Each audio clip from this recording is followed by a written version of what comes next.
रोजाना दिली मालूमात हासिल करने के लिए चैनल को अभी सब्सक्राइब करें, हमारी वीडियो को लाइक और शेयर लाजमी करें। हमारा न्यू ईयर या फिर इस तरह के सालों का इस्तकबाल करना या इनके जाने का गम मनाना, इसकी कोई असल नहीं है। ये साल का आखिरी घंटा हम तो सिर्फ इसलिए यहाँ पर जमा हैं कि गैरों ने लोगों में एक अजीब मिजाज बना दिया है कि इसको सेलिब्रेट किया जाएगा। और कैसे सेलिब्रेट किया जाएगा? शराब के नशे में धुत होकर साहिल, समंदर और दीगर इलाकों पर आज पार्टियां और वहाँ पर नशे की महफिलें सजाई जाती हैं।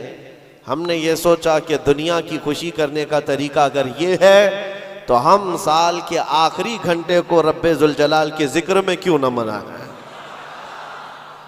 मेरे अजीजों, यकीन है कि अभी आधा घंटे के बाद क्या हो रहा है, 12 बजने वाले हैं। 12 बजने वाले हैं और 12 सुन्नियों के लिए तो खैर का है। इंशाअल्लाहुल अजीज इस 12 के बाद आने वाला जो साल होगा कुफ्फार और मुशरिकीन के 12 जरूर बजाएंगे। दुआ तो करेंगे हम यही कि अगला साल जो लोग इस नशे में धुत हैं कि 2024 हमारा है, 2024 में ऐसा होगा वैसा होगा। इस 12 पर हम दुआ यही करते हैं कि मौला आज के रात के 12 के बाद उन सारे दुश्मनान इस्लाम की जिंदगी के 12 बज जाए। अल्लाह करीम वो दिन जरूर लाएगा। और मैंने एक आयत तिलावत की है आपके सामने, कुरान पाक की मशहूर सूरह है, सूरह वद्दुहा। रब तबारक व तआला कसम याद फरमा रहा है उस चाश्त के वक्त की कसम जो महबूब के चेहरे की तरह चमकता है। वल्लैल इज़ा सजा, उस रात की सियाही की कसम जो महबूब की जुल्फों की तरह है। मा वद्दअक रब्बुका वमा क़ला, महबूब आपके रब ने ना आपको छोड़ा है और ना कुछ कम किया है। वलल आखिरतु खैरुल लका मिनल ऊला, ऐ महबूब आपकी हर आने वाली घड़ी पिछली घड़ी से बेहतर है। जब ये वादा किसका है? रब्बे जुल जलाल का। हुजूर की हर आने वाली घड़ी पिछली घड़ी से बेहतर है तो उम्मत की भी हर आने वाली घड़ी पिछली घड़ी से बेहतर होगी। हम आने वाले साल का इस्तकबाल इसी एतबार से करेंगे कि रब ताला का वादा है कि हर आने वाली घड़ी बेहतर होगी, तो फिर इंशाअल्लाह हम ये कहेंगे 2024 हमारा है इंशाअल्लाह। बल्कि उसके बाद आने वाले साल भी हमारे हैं। मैं गुफ्तगू की तरफ आगे बढ़ता हूँ, लेकिन उससे पहले आपको मैं बताऊँ, ऐसे डर के माहौल में, ऐसे सरासीमगी के वक्त में जहाँ लोग छोटी सी अफवाह पर भी घरों पर दुबके बैठे हुए हैं, आज मुसलमानों में ख़ास तौर पर इतना डराया गया है कि लोग सफ़र करना भी छोड़ रहे हैं। अरे नहीं, अब ऐसे हालात हो जाएंगे, हम ट्रेन का सफ़र नहीं करेंगे, फलां जगह ना जाए। इतने डर के बावजूद, डर तो तुम्हारे अंदर फैलाया गया, खौफ तुम्हारे अंदर लाया गया, लेकिन जानते हो उनके पाखंडियों की बातों को सुना कभी?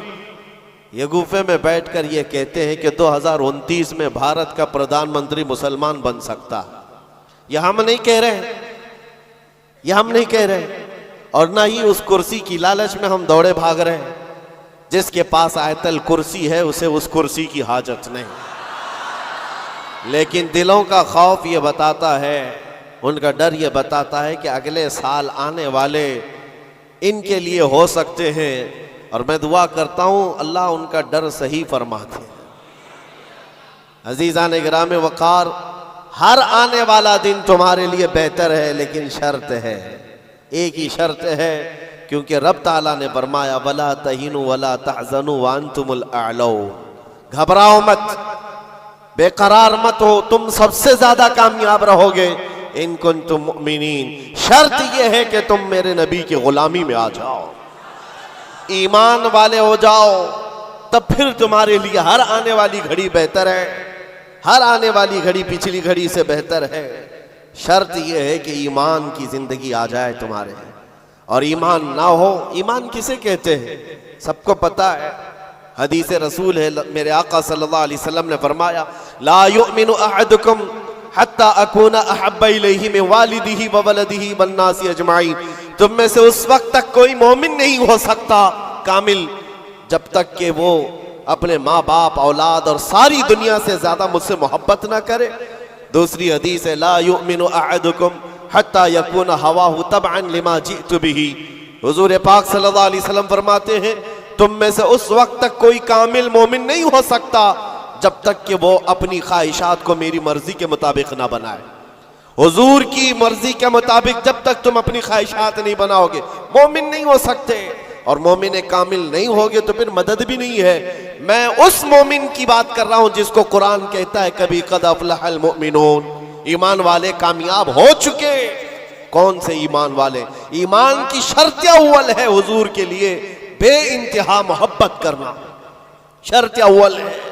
अब आइए हम आज की इस रात में तज़किरा उन लोगों का करें जिनका जिक्र हमारे ईमान की जिला का सबब है।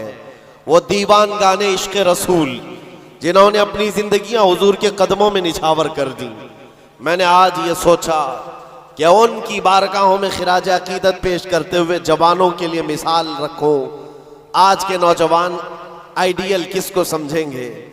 मेरे अजीजों, दुनिया आज बड़ी बड़ी स्क्रीनें लगाकर मुजरा करने वाले जालिमों के नाच को देख रही होगी। स्टंट करने वाले इनके सामने हीरो बन जाते हैं। मैं आज आपको उन जियालों की बात रखना चाहता हूं जो हकीकत में हीरो हैं, जो पूरी दुनिया के लिए हीरो है। उस बतले जलील का एक नाम काफी है, खालिद बिन वलीद। इसकी मिसाल दुनिया लाने से कासिर है। मेरे अजीजों, मेरी पूरी गुफ्तगू का खुलासा सिर्फ इतनी बात पर होगा जो बरेली के इमाम ने पुकार कर कहा था, फिर के गली गली तबाह ठोकरें सबकी खाई क्यों, दिल को जो अक्ल दे खुदा तेरी गली से जाए क्यों। आज जो गली गली घूम रहे हैं उन तक भी पैगाम पहुंचाओ, फिर के गली गली तबाह ठोकरें सबकी खाए क्यों। आ जाओ इस दरबार में। इस दरबार का जो सग भी हो जाता है, कुत्ता भी होता है, वो अपने वक्त का मुजद्दिद बन करके ये नारा लगाता है, ये नारा लगाता है, उस गली का गधा हूं मैं जिसमें मांगते ताजदार फिरते हैं। उस गली का गधा हूं मैं जिसमें मांगते ताजदार फिरते हैं। खुसरवी अच्छी लगी ना सरवरी अच्छी लगी, हम फकीरों को मदीने की गली अच्छी लगी। हुजूर ताजुश्शरिया बदरु तरीका फरमाते हैं, बुल हवस सुन सीमो जर की बंदगी अच्छी नहीं, उनके दर की भीख अच्छी सरवरी अच्छी नहीं। जो पिया को भाए अख्तर वो सुहाना राग है। ये ताजुश्शरिया फरमाते हैं, जो पिया को भाए अख्तर वो सुहाना राग है। क्या मतलब है? जो मुस्तफा को पसंद आए वही असल राग है, वही बात अच्छी है। जो पिया को भाए अख्तर वो सुहाना राग है। जिससे नाखुश हो पिया वो रागनी अच्छी नहीं, जिससे नाखुश हो पिया वो रागनी अच्छी नहीं। पिया हुजूर के बारगाह में इस्तिआरतन कहा गया है। हुजूर को जो चीज ना पसंद है वो हमारे लिए अच्छी है ही नहीं। यही तो बरेली का मिजाज है। कहते हैं ना ताजुश्शरिया रहमतुल्लाह ताला अलैह कि नबी से हो जो बेगाना उसे दिल से जुदा कर दे, पिदर मादर बिरादर जानो माल उन पर फिदा कर दे। ये सारे अशार का लुब्बे लुबाब खुलासा क्या है? उसका खुलासा यही है जो सहाबा का नारा था, हो ना ये फूल तो बुलबुल का तरन्नुम भी ना हो, चमने दहर में कलियों का तबस्सुम भी ना हो ना ये साकी तो मैं भी ना हो, खुम भी ना हो, बस में तौहीद दुनिया में ना हो, तुम भी ना हो। खीमे अफलाक का इस्तादा उसी नाम से है, नबज़े हस्ती तपश आमादा उसी नाम से है। दश्त में दामने कोहसार में मैदान में है, बहर में मौज की आगोश में तूफान में है। चीन के शहर मराकश के बयाबान में है, वही नाम पोशीदा हर मुसलमान के ईमान में है। और वो जो न हो तो और वो जो न थे तो। ये सारे अशार के बाद अब आओ मैं गुफ्तगू को आगे बढ़ाता हूं। इसी बात पर तवज्जो रखना, फिर के गली गली तबाह ठोकरें सबकी। अगर किसी को ठोकर लगी है तो वो दिल पर हाथ रखकर आ जाए आज, मैं उन जियालों की तरफ चलता हूं। यमन का एक कबीला बनु असद एक कबीला है जिसमें रहने वाले एक शख्स है हारिसा, और उनकी बीवी, छोटा सा एक कुंबा, छोटा सा एक खानदान, 3 बच्चे थे। हारिसा और उनकी बीवी और 3 बच्चे, ये यमन का रहने वाला एक कबीला है। औरत अपने तीनों बच्चों को लेकर मैके जा रही थी, और बड़ा बेटा जो उस वक्त उम्र का 8 साल का था, जैद नाम था। काफिले पर अचानक डाकुओं का हमला हुआ और माल लूट लिया गया, और साथ ही डाकुओं ने ये जैद नामी छोटे से बच्चे को, 8 साल के बच्चे को भी गिरफ्तार कर लिया। एक माँ का कलेजा दहल गया कि मेरे 8 साला बच्चे को मुझसे छीना गया, बाकी 2 बच्चे तो साथ थे। माँ की कैफियत ऐसी थी कि पहाड़ों पर चढ़ जाती, चीखती थी, और अरबी में जो अशार कहती थी, अल्लाहु अकबर, आज भी मौजूद है। यमन की रहने वाली ये खातून पहाड़ों पर जाकर पुकारती थी कि कोई मेरे जैद को देखा है तो मुझे बता दे। और जब खबर बाप को आकर लगी, बाप जान निछावर करता था अपने बेटे जैद पर। बाप की ऐसी कैफियत कि खाना छोड़ दिया, और मिजाज में तब्दीली ऐसी आ गई कि लोगों से मिलना तक छोड़ दिया अपने बेटे की जुदाई के गम में। यमन वाले कहते थे कि हारिसा का बेटा जो गुम हुआ यूसुफे गुमगश्ता है, यानी एक दूसरा यूसुफ है। जैसे हजरत याकूब अलैहिस्सलाम के बेटे यूसुफ की अलैहिस्सलाम की दूरी हुई थी तो आपने गम किया था, हारिसा ने अपने बेटे जैद की जुदाई में बहुत रोया।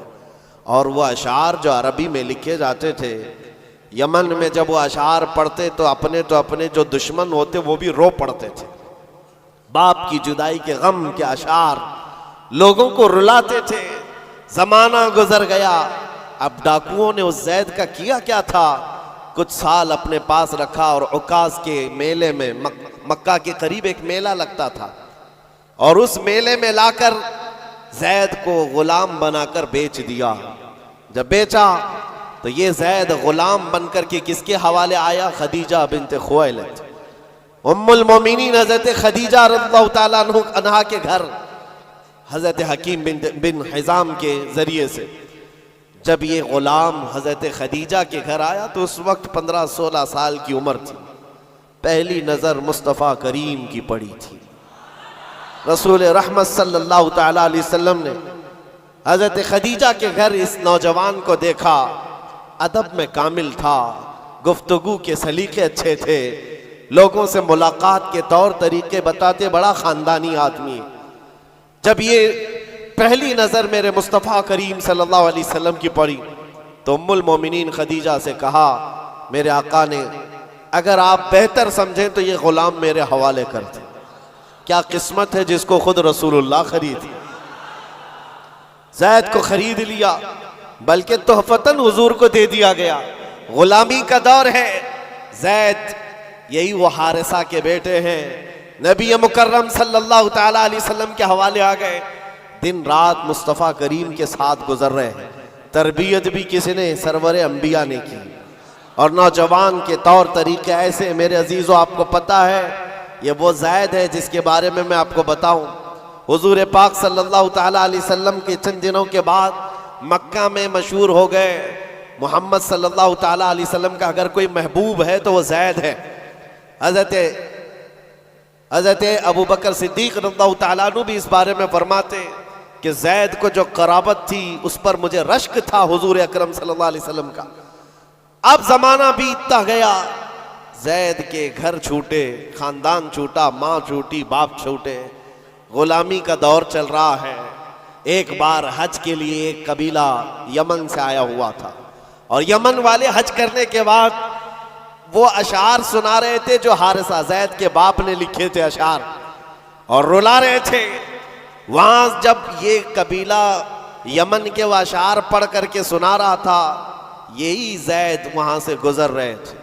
यमन वालों ने देखा, पहली नजर में पहचान लिया, ये वो जैद है जिसका बाप पूरे यमन को रुलाता है इसकी जुदाई में। यह मक्का हरम काबा के पास क्या कर रहा है। लोगों से पूछा कौन है, लोगों से पूछ करके जैद को बुलाया गया, पूछा तुम्हारा नाम क्या? जैद। बाप का नाम हारिसा। लोगों ने कहा तुझे पता भी है तेरी माँ का क्या हाल है, तेरे बाप का क्या हाल है? तेरी माँ रोज पहाड़ों पर चढ़ जाती है, आसमान को पुकारती है कि आसमान बता मेरा जैद जिंदा है तो मैं जीने की तमन्ना रखूं। बाप तेरा अशार लिख करके यमन को रुलाता है।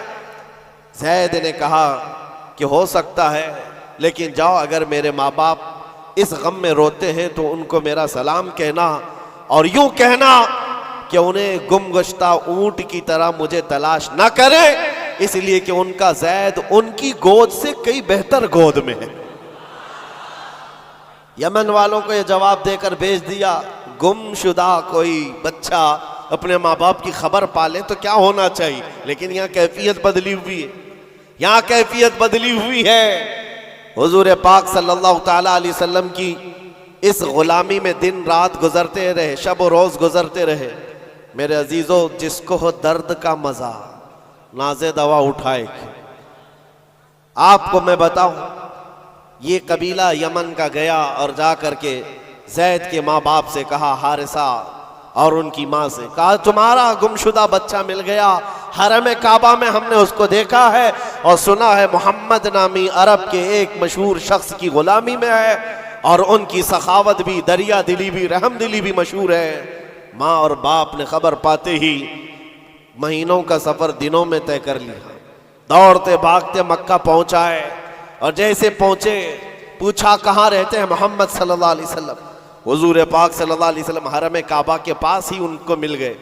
माँ इतना रोई, बाप इतना रोए, हुजूर पाक सल्लल्लाहु अलैहि वसल्लम को उन पर तरस आ गया। पूछा क्या बात है? कहा हमारा बच्चा गुम हुआ था, सालों बीत गए, अब तक हमने खाने का मजा नहीं चखा और हम सब की जिंदगी ऐसी वीरान सी लगती है कि उसके बगैर जिंदगी में अंधेरा है। पूछा हुजूर ने कौन है तुम्हारा बच्चा? कहा उसका नाम जैद है और सुना है वह आपकी गुलामी में। हुजूर पाक सल्लल्लाहु अलैहि वसल्लम ने फरमाया जैद तुम माँ बाप हो जैद के?